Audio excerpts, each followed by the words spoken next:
بسم اللہ والصلاة والسلام علی رسول اللہ والسلام علیکم ورحمۃ اللہ وبرکاتہ۔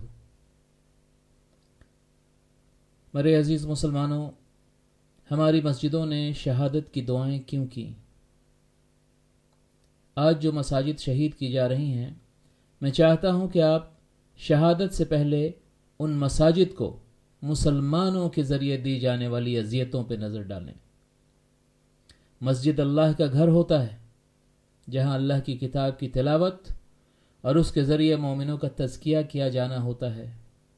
یتلو علیہم آیاتہ ویزکیہم ویعلمہم الکتاب والحکمہ۔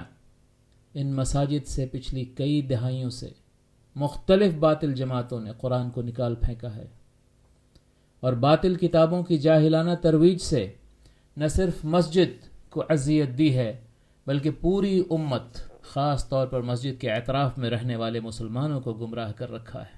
مسجدیں قرآنی آیات کی تلاوت اور ان پر تدبر کی مجلسوں کو ترستی رہیں، اور یہ باطل جماعتیں اور کرپٹ کمیٹیاں مسجدوں کو اپنی بدعمالیوں سے اذیتیں دیتی رہیں۔ جب مسجدوں میں کلام اللہ پر پابندی لگا دی گئی تو مسجدوں نے دعائیں کی کہ اب ان کا شہید ہو جانا ہی ان کے سکون کا باعث ہوگا۔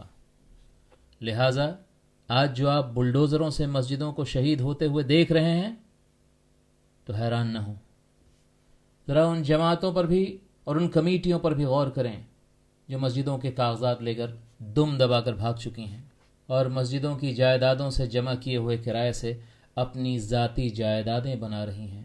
مسجدیں شہادت کے لیے دعا گو ہیں، ورنہ یہ ممکن ہی نہیں ہے کہ اللہ کے گھر کو ایک معمولی بلڈوزر شہید کر دے۔ قرآن مجید شاہد ہے کہ بیت اللہ کو تو ابرہہ کی فوج بھی شہید نہ کر سکی، تو پھر یہ 2 کوڑی کا بلڈوزر کیسے شہید کر دے گا؟ یہ تو ہمارے اعمال ہیں کہ مسجدیں ہمیں خود ان کے اندر دیکھنا نہیں چاہتی۔